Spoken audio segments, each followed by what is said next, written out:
Good morning. This is Judy. And today God has put on my mind to talk to you about missing fathers in our lives. I was listening to High Maintenance and Black Lacquer, and you were right on target. Uh, Sometimes your birth father or the sperm donor does leave your life, but I want to tell you something. Good men do step up. My father left my life and my mother, and I was raised by my babysitter who was elderly, her and her husband, and he was the best father anyone could ever want. Sometimes people are taken out of your life because your life would have been more of a tragedy if they had stayed in your life. So all I have to tell you is don't question God. And another thing, too, my husband died when my daughter was 7. And what I did was just make sure I surrounded her with the men that I worked with. Because I worked and lived in the same building. And it worked out okay. It worked out fine. You're going to have problems in life. I don't care if your father's in the house or out of the house. Look at Creflo Dollar.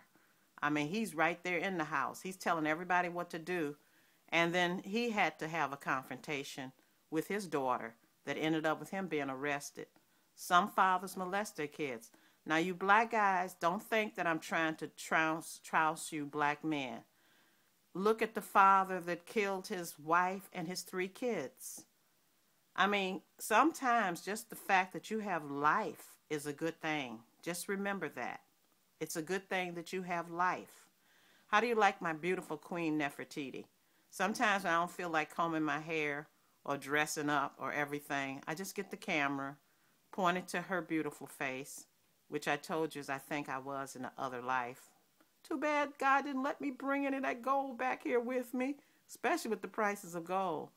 So just realize that sometimes your birth father may not be there for you, but you still have to take control of your own life. I did have a father because my elderly father did adopt me when I was about 9 months old.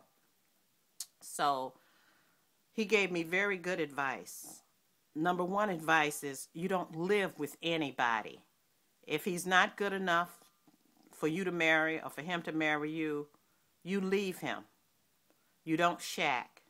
I know you think the stuff I'm saying is old-fashioned, but I'm telling you, it works.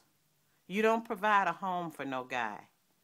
And women, you're the one, especially nowadays, who decide whether there's going to be life. Maybe our mothers couldn't decide because birth control wasn't 100 back then and there. But nowadays, we can decide. So all I have to tell you is sometimes fathers and mothers are taken out of your life for a reason. Think of all those people on September 11th who lost their fathers. We have to own up for what we become. I know it's traumatic things. There are people who had to be raised in a house with a mother and a father, and they both were crack addicts. The children end up having to be at the age of 4, the caregivers. So try to get into these biographies, especially most fathers I've seen, they have been more concerned about their girlfriends. Some of them have been very good fathers to other women children and the children that they've had with them. But this is a problem in our community, but you have to realize there are black men who do step to the plate. And my hat is off to you, black men. I love you. You know, and I know you love us. So all I have to say is don't fret the fact that the father is gone. Just know that your Father in heaven loves you. I'm not deeply religious. I accepted Islam in 1971. I don't wear it on my shoulder. But all I have to say, whatever religion you belong to, just know that God loves you and he's going to make a way. And sometimes when we don't listen to what the elders have told us, we're doomed to make the same mistake. So all I have to say is just please take responsibility for yourself. Sure, we need fathers, but fathers die every day, and mothers, car accidents, childbirth. Look at the girl that was on YouTube here who had a heart attack and died when her baby was due this month. I wasn't a follower of hers, but I could understand that. A lot of people die. We don't know how long we have.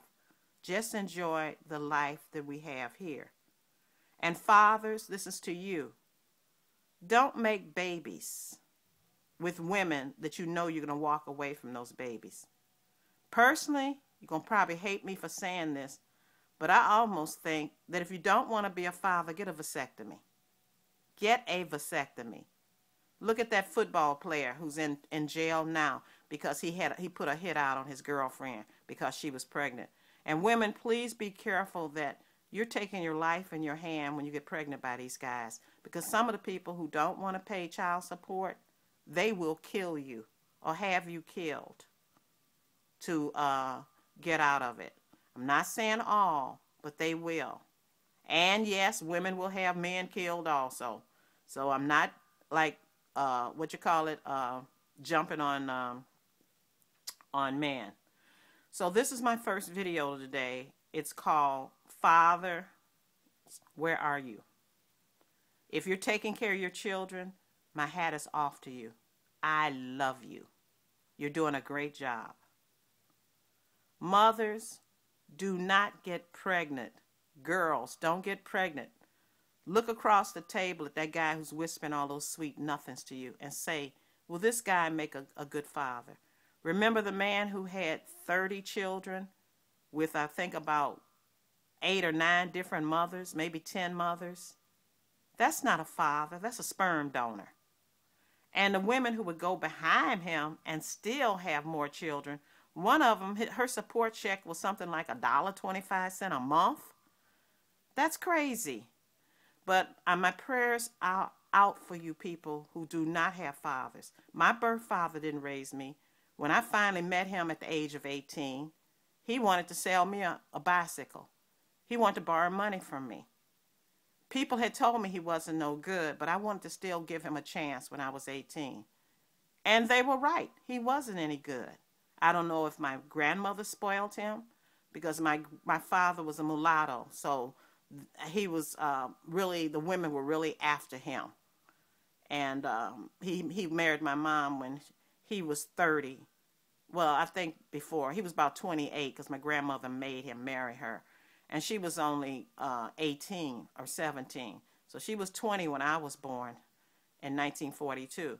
And I'm going to tell you, those women in those days, they really had a hard time. They were getting beat. My father was beating her and everything. So all I got to say is thank God I was removed from that house and that my elderly babysitter, who lived to be 106, took me in.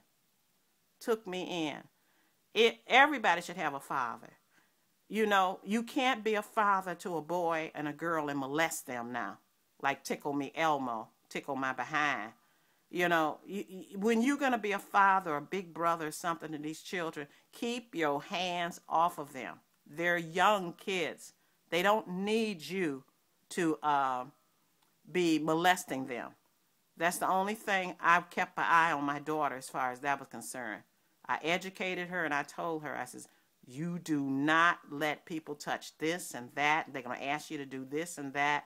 And they're going to say they're going to tell your mama if you do so and so and so on. Educate your kids. So like I say, you good fathers out there, I congratulate you. I'm not going to trash you all. But you fathers who know you didn't do a job, your child grew up and get famous and rich, and then you want to come up and say, I'm your daddy. Well, they don't need you then. They need you when they're young. And even if you messed up, I don't care if your daughter's 50 and you're 70. Get on that phone and call that daughter today. She needs you because that child is still inside. My dad would have been 100 on October the 12th. My mom, 90. She was murdered. So just enjoy life and have a good day. I'll talk to you later.